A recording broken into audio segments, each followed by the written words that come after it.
Ce nouveau bureau élu conduira désormais les destinées de l'Assemblée nationale durant cette mandature. Il s'agit du président Isidore Mvouba, de son premier vice-président Léon Alfred Opimba, de son deuxième Roland Boutiviodo et de son deuxième secrétaire Joseph Kinyumbi Kambungu. Trois nouvelles figures ont fait leur entrée dans cette ossature, à savoir Fernand Sabaye, Joël Abel Oassa et Destiné Hermela Doukaga, respectivement premier secrétaire, premier et deuxième questeur. À côté de cette configuration, on note la présence considérable des femmes et des jeunes à la 15e législature, dont la rentrée parlementaire est intervenue le mardi 16 août 2022. Dans son discours inaugural, Isidore Mvouba, président de l'Assemblée nationale, a interpellé cette frange quelques minutes seulement après sa réinstallation.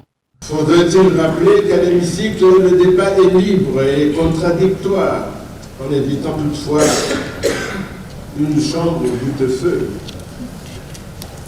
Un bon député n'est pas celui qui prend la parole à tout bout de champ, parfois dans le désordre, et souvent hors sujet.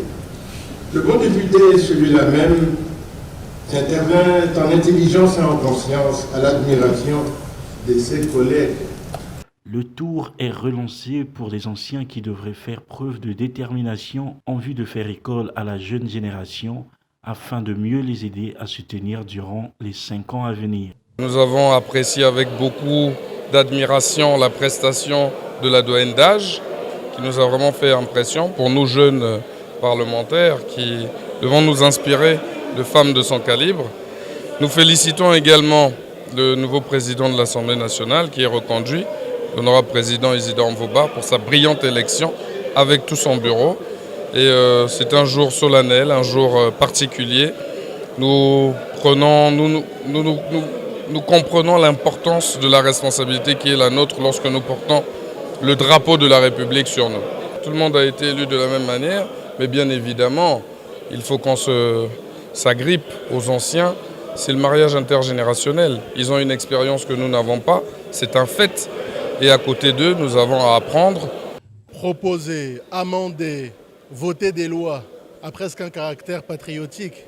J'ai même envie de dire que c'est un exercice pétri de convictions politiques au service d'un bien-être collectif, au service de l'intérêt général.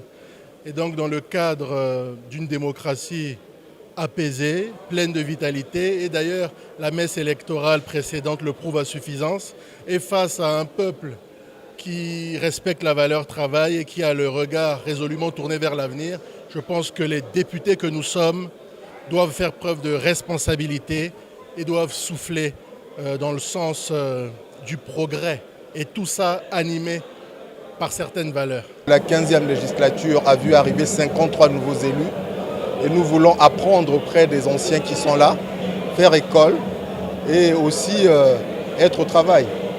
Donc notre mission, c'est d'être à côté des doyens qui sont là, à porter le dynamisme, mais surtout dans le travail et l'humilité. Une 15e législature qui s'annonce houleuse en raison de l'entrée des figures de l'UDH-URKI, parti politique de Guy Brice Parfait Kolela, et d'une grande figure de l'opposition, Claudine Mounari du MUST.